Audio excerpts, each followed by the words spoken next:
to do comedy and be, possibly get seen.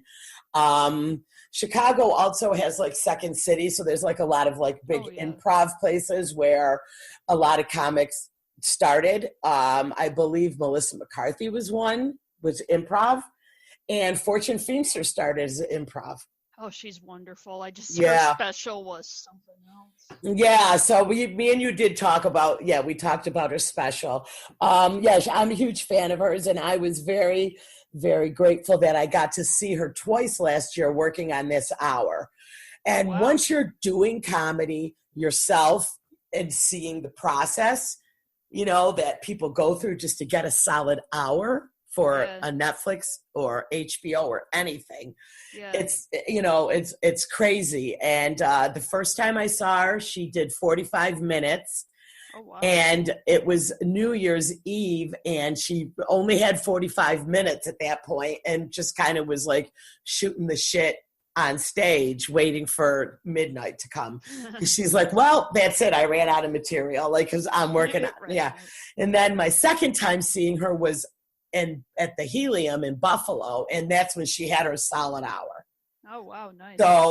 So, but just, so for me, it was watching her process. And another one was Gary Goldman. Oh, I don't think I've heard of him. Gary, isn't that his name? Yes, you have. Goldman, Gary. What's his style? Wait a minute, Gary. Am I saying his name wrong? Gary Goldman. Can you see me? Yeah, I can see you. All right. Do you see him? Yeah. Oh, let's see. Do you recognize him? All right. You've got to watch him now because I think you will love him. But he's been to the Carlson, at least 3 times in the last 2 years. Oh, wow. And his last special was on HBO, and it's called The Great Depression. Oh, yeah. Some other comics the other day were mentioning him. Okay, you have got to watch it because it's the whole hour, and it's almost like a documentary / stand-up show. Oh, that's awesome. About his battle with depression, that just like really bad depression. I want to think he even had like shock treatments and it didn't work. Like, it's crazy. Oh, wow. Yeah. But I did get the pleasure of watching him work on the Great Depression. For the 3 times I saw him was working on that special. Yeah, definitely. So you need to check him out. So who's your favorite right now as far as just like, let's say like your Netflix average? Do you watch a lot comedy? I have watched a decent amount recently, yeah. And definitely I think my favorite one still Fortune Feimster. I watched this other like Indian guy who was doing like a theater in the round type performance, just stories of just India and stuff. And so he was really great. But I think Fortune Feimster still takes the cake. Yeah, her new one, right? Isn't it fabulous? Another one that if you have a chance,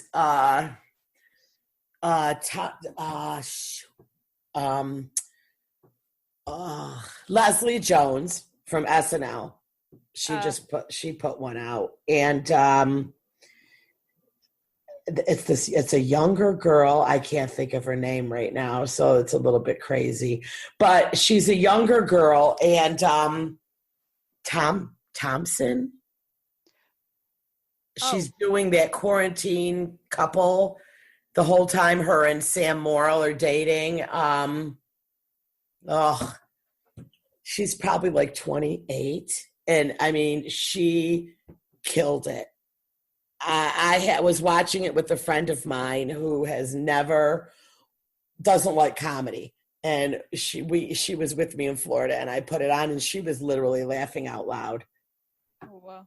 So I bring her this up, and I don't even have her name to tell you. And there is this comic that's my age, Taylor Tomlinson. That's her. Yeah. That's her. She's only 25, and so 25. Okay. I'm amazed how she got a special at 25. It's like, how the hell did you? All right. Well, she did the 15 minutes one on Netflix where Emma did it, Mateo Lane.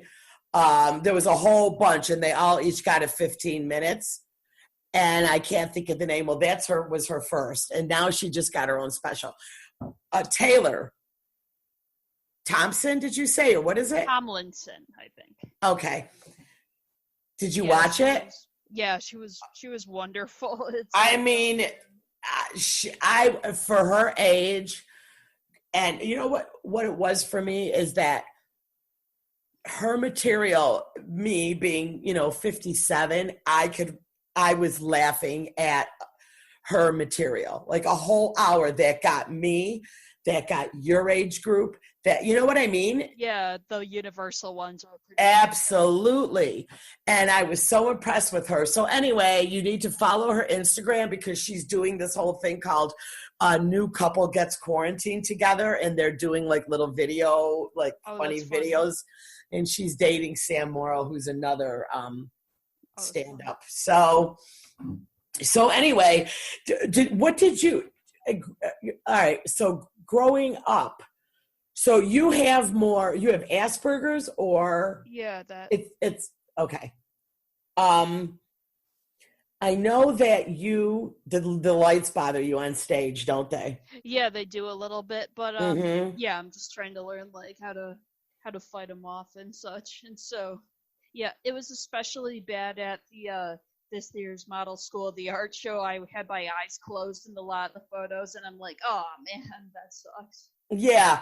Well, I did notice that when you did the Carlson, the comedy contest, which you killed, you did fabulous. But yeah, those lights are harsh on in the big room. Yeah, so And I then know, you're just and I extra noticed stage presence. Yeah.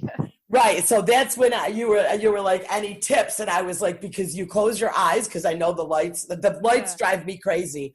And I found if I go to the back of the stage and stand up against the wall, they're not as bad. And I like to look at as many people in the eye as I can, so I feel like I'm connecting to them, like in the front couple rows. Oh, that's smart. Yeah. For me, it just calms me. I don't know why, but even if it's someone who's not laughing, I'm like, all right, my goal is to look this person in the eye and at least get them to laugh once, And when those lights are so harsh, you can't see the front row even. Yeah, it's like they don't exist. And that makes me so incredibly uncomfortable. Like, I don't know. I'm so I did find at the Carlson I could stand back and still see.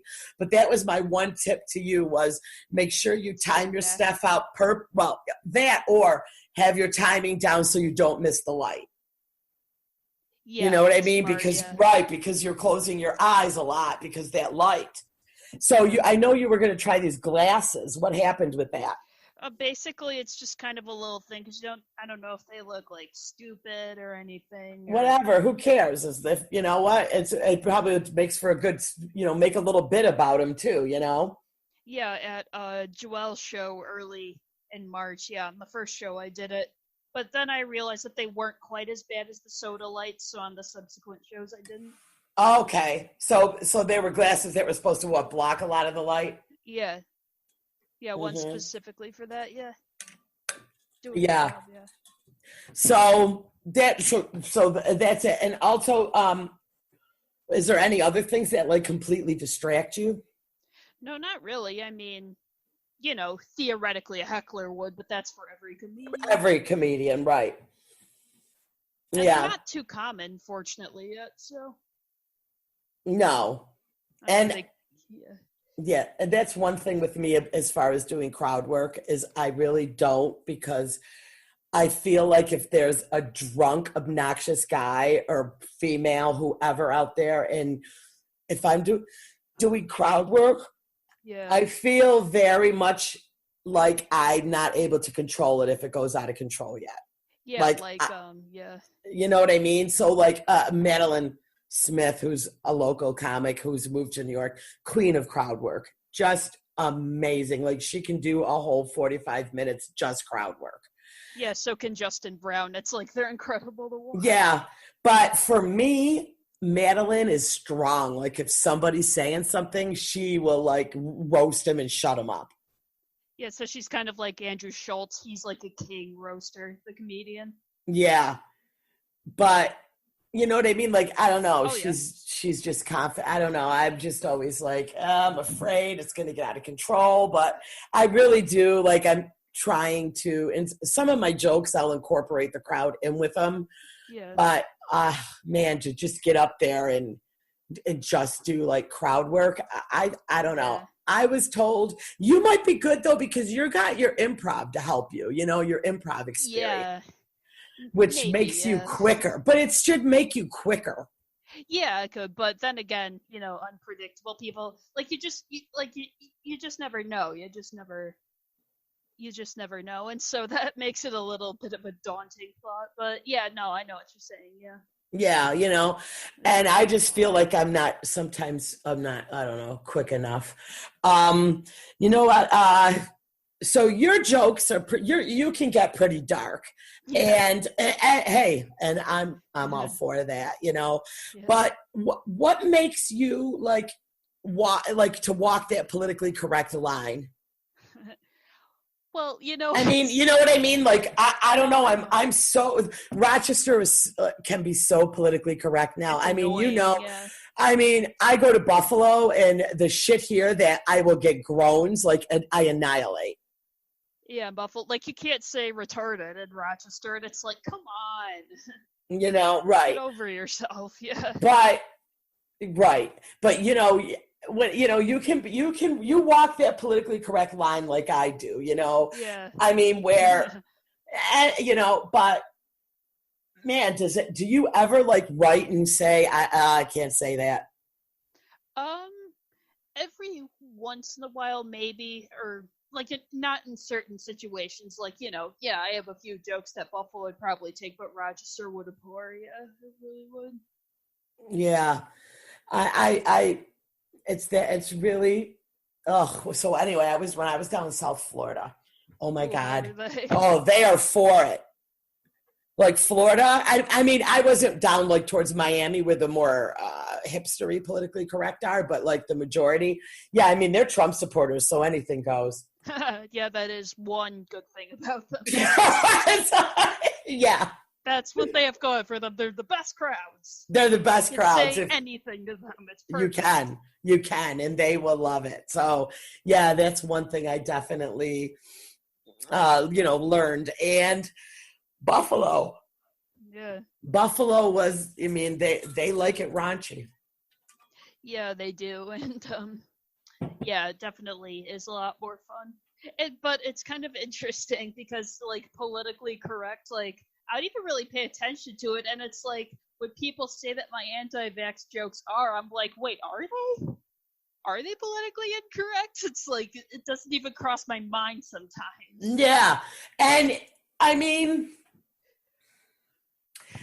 I guess people would think well, those are the type of people that are like the more hipstery, right? They're the Yeah. anti-vaxxers. Yeah. Right. So, yeah, I don't know, but obviously it's to me that is like some of your very best material. Because for you and with your Asperger's, it's so much more relatable and you make it so funny, just yeah, I think it's great. And you know what I was thinking though? So now speaking, because I know your anti-vaxxer jokes, but now with the coronavirus, right? Now if they come out with a vaccine that stops you from getting it, do you think the anti-vaxxers aren't going to do it? I don't know. I mean, I guess it depends on how scared they are. It's like with their whole denial of it, is the fright gonna surpass the denial? Because if it does, then that's a chance. Yeah. Right. Or are they like, oh, you know what? It's not a big deal. Yeah. If, I mean, apparently they're not afraid of like smallpox. Yeah. I wouldn't want that. Oh, yeah. And so, yeah, the last natural case of smallpox is in like the mid 70s. And so, that's not like as such a big a deal as things like chickenpox and stuff. Measles. Well, measles. I mean, it's still around. Yeah. Yeah, but I'm thinking like you don't. There's no more smallpox vaccinations right now. I want to think I was like in the last couple of years that got those. Yeah. No, it's only really for like military people and other people, but not for the average. Because they've wiped it out pretty much. Yeah, they've wiped it out, but still in a few cases, like they have smallpox labs in like Russia and stuff. And so bioterrorism is still like kind of a little bit of a thing. Right. Like not as urgent